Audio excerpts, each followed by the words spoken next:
Ouais, on est sur un terrain de pétanque là. On est sur un terrain de boules. Regarde. Sauf que là, on va pas jouer à la pétanque. On va parler de littérature. Eh bien oui, ça se combine, hein. Ah ouais. Ah, c'est hyper compatible. Littérature et pétanque. T'as jamais fait l'expérience? Bah tu vas voir, c'est hyper drôle.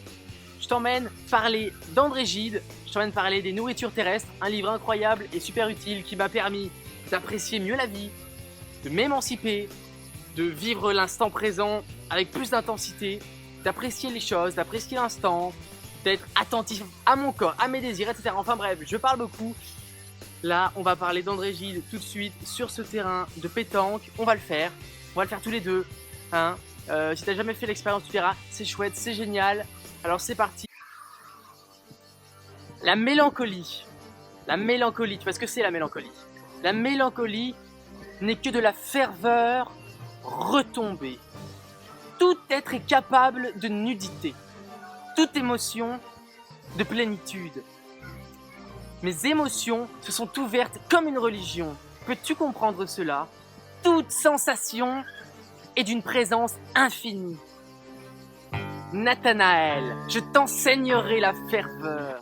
Qu'est-ce qu'on peut espérer de mieux que quelqu'un qui nous dise « Je t'enseignerai la ferveur ». Qu'est-ce qu'on peut imaginer de plus beau, de plus incroyable, de plus intense que la ferveur? Mais si tu t'appelles pas Nathanaël, c'est pas grave. Ça marche avec tout le monde. Tu peux t'appeler Bertrand, tu peux t'appeler Gertrude. En tout cas, André Gide veut nous enseigner la ferveur. Nos actes, dit-il, s'attachent à nous comme sa lueur au phosphore. Ils nous consument, il est vrai. Mais ils font notre splendeur. Et si notre âme a valu quelque chose, c'est qu'elle a brûlé plus ardemment que d'autres. Je vous ai vu, grand champ baigné de la blancheur de l'aube, lac bleu, je me suis baigné dans vos flots. Voilà ce que je ne me lasserai pas de te redire, Nathanaël. Je t'enseignerai la ferveur.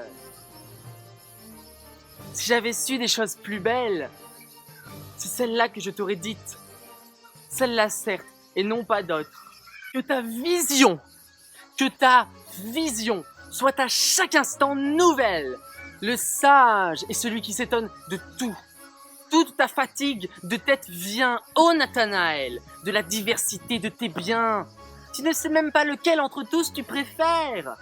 Et tu ne comprends pas que l'unique bien, c'est la vie. Le plus petit instant de vie est plus fort que la mort et la nuit. La mort n'est que la permission d'autre vie, pour que tout soit sans cesse renouvelé, afin qu'aucune forme de vie ne détienne cela plus de temps qu'il ne lui en faut pour se dire. Heureux l'instant où ta parole retentit, tout le reste du temps, écoute. Mais quand tu parles, n'écoute plus. Il faut, Nathanaël, que tu brûles en toi tous les livres. Il ne me suffit pas de lire que les sables des plages sont doux. Je veux que mes pieds nus les sentent. Toute connaissance que n'a pas précédé une sensation m'est inutile. Je n'ai jamais rien vu de doucement beau dans ce monde sans désirer, aussitôt que toute ma tendresse le touche, amoureuse beauté de la terre. L'effloraison de ta surface est merveilleuse. Ô paysage où mon désir s'est enfoncé, pays ouvert où ma recherche se promène, allée de papyrus qui se referme sur de l'eau, roseaux courbés sur la rivière, ouverture des clairières, apparition de la plaine dans l'embrasure des branchages, de la promesse illimitée. Je me suis promené dans les couloirs de roches ou de plantes. J'ai vu se dérouler des printemps, volubilité des phénomènes. Dès ce jour, chaque instant de ma vie prit pour moi la saveur de nouveauté d'un don absolument ineffable. Ainsi je vécus dans une presque perpétuelle stupéfaction passionnée.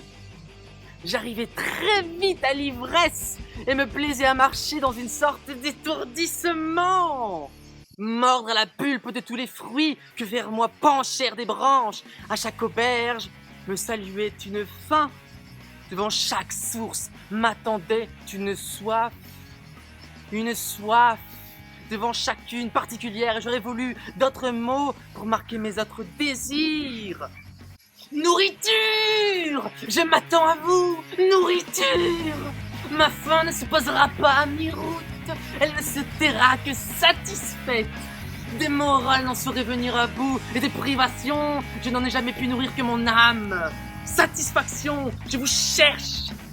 Vous êtes belle comme les aurores d'été, source plus délicate au soir, délicieuse à midi, eau du petit matin glacé, souffle au bord des flots, golfe encombré de matures, tiédeur des rives cadencées. Oh, s'il y était encore des routes vers les plaines, les touffeurs de midi, les breuvages des champs. Nourriture! Je m'attends à vous. Nourriture! Satisfaction, je vous cherche. Vous êtes belle comme les rires de l'été. Je sais que je n'ai pas un désir qui n'ait déjà sa réponse à prêter. Chacune de mes fins attend sa récompense. Nourriture! Je m'attends à vous. Nourriture! Par tout l'espace, je vous cherche. Satisfaction de mes désirs.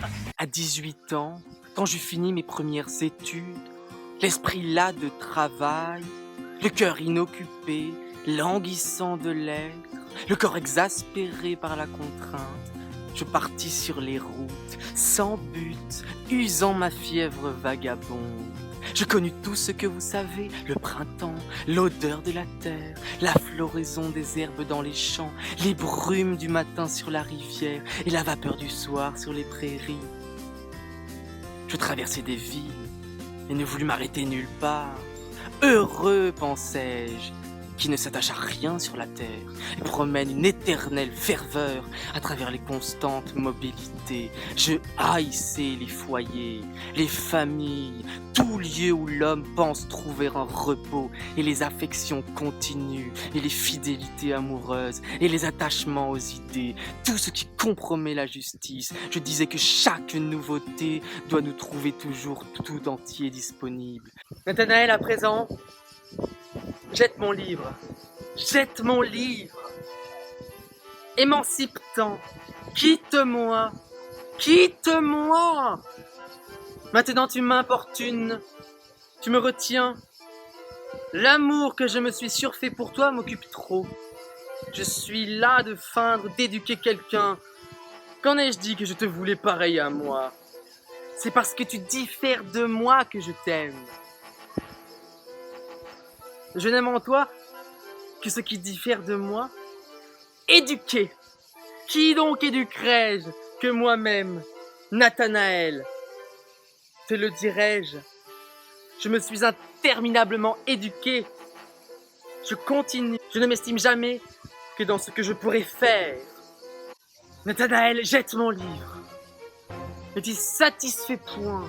Ne crois pas que ta vérité puisse être trouvée par quelque autre, plus que de tout, et honte de cela. Si je cherchais tes aliments, tu n'aurais pas de faim pour les manger.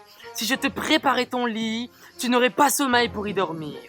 Jette mon livre! Dis-toi bien que ce n'est là qu'une des 1000 postures possibles en face de la vie. Cherche la tienne. Ce qu'un autre aurait aussi bien fait que toi, ne le fais pas.